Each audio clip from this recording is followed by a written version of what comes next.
আসসালামু আলাইকুম। হাজি এগ্রোর পক্ষ থেকে সবাইকে শুভেচ্ছা অভিনন্দন। দর্শক, আজকে যে বিষয়টা নিয়ে আলোচনা করব, ভিডিওতে যে বাছুরটা দেখতে পাচ্ছেন, এই বাছুরটা এলএসডিতে আক্রান্ত হয়েছে। আজ প্রায় 20-25 দিন ধরে। একটু ভালো করে দেখাই, দেখেন দেখেন কি অবস্থা। শুধু এই নয়, আরো একটু দেখাবো। তো বাছুরটা এই দেখেন কি অবস্থা, যেখানে ফোলা আছে।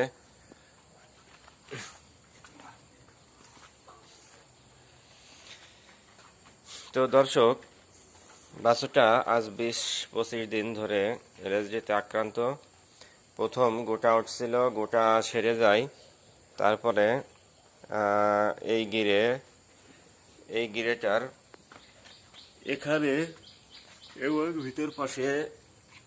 ভিতর পাশে দুই পাশে এখানে এখানে এগুলো ফাটে এবং এবং এগুলো নালিঘাতে পরিণত হয়। এই যে গিরেটা দেখতে পাচ্ছেন, এই গিরেটা ফুলে অনেক বড় হয়েছিল, অর্থাৎ ডবল হয়ে গিয়েছিল। পরে কিছু ট্রিটমেন্ট দিয়ে ফোলাটা অনেক কমছে এবং ঘাটাও অনেক টানছে। তবে নিয়মিত ড্রেসিং করতে হয়। তো আপনাদের আরেকটা জিনিস আমি একটু দেখাই, দেখলেই বুঝতে পারবেন। তো আসসালামু আলাইকুম, আমি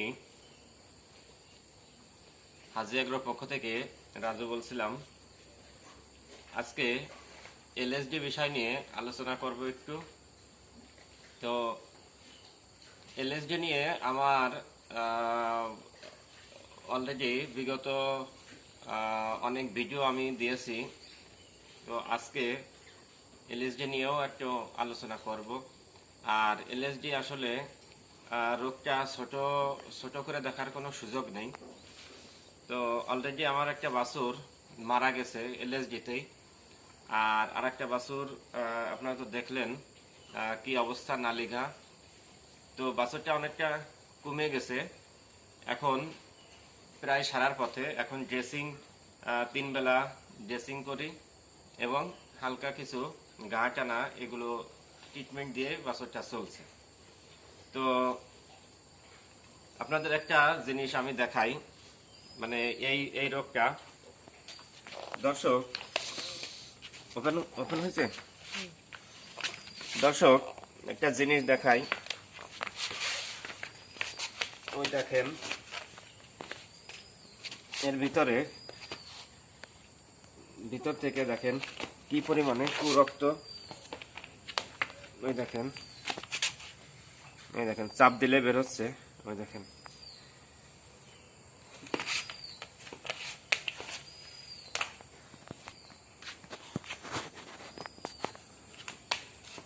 এই যে দেখাই, দেখেন কি অবস্থা। এই যে গিরেটা, এই গিরেটার এখানে কুরক্তে ভরা। এই পাশে নিয়ে আসেন, আর একটা দেখাই দিই। ওই যে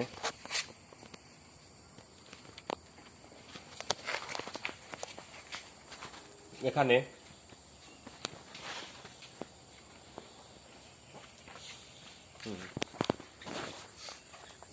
তো যাই হোক, এগুলো যখন এলএসডি শুরু হয়, প্রথম ভ্যাকসিন দিলে অনেক সময় মিস্টেক হয়।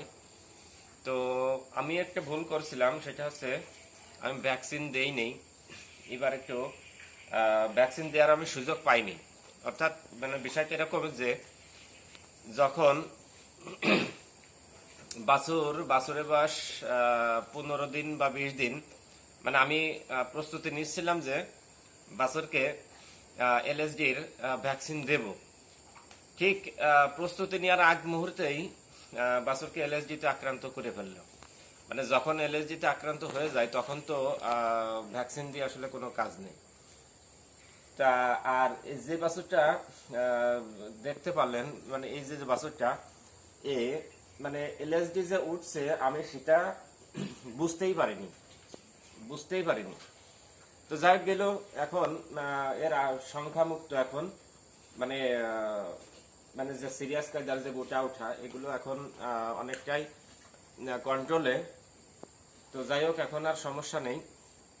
এখন আল্লাহ দিলে বাছুরটা গাটা টানলেই বাছুরটা সুস্থ হয়ে যাবে। তো যাই হোক আপনাদের উদ্দেশ্যে যেটা আমার বলার সেটা হচ্ছে এলার্জি হলে অবশ্যই আপনারা বাছুরের শরীরের তাপমাত্রার দিকে একটু খেয়াল রাখবেন। কখনো যেন তাপমাত্রাটা বেড়ে না যায়। আর যখন গোটা উঠবে তখন কোনো অ্যান্টিবায়োটিকের প্রয়োজন নেই। তবে অবশ্যই পারলে ভ্যাকসিনটা দিয়ে রাখবেন, দিলে অবশ্যই ভালো হবে। আর যখন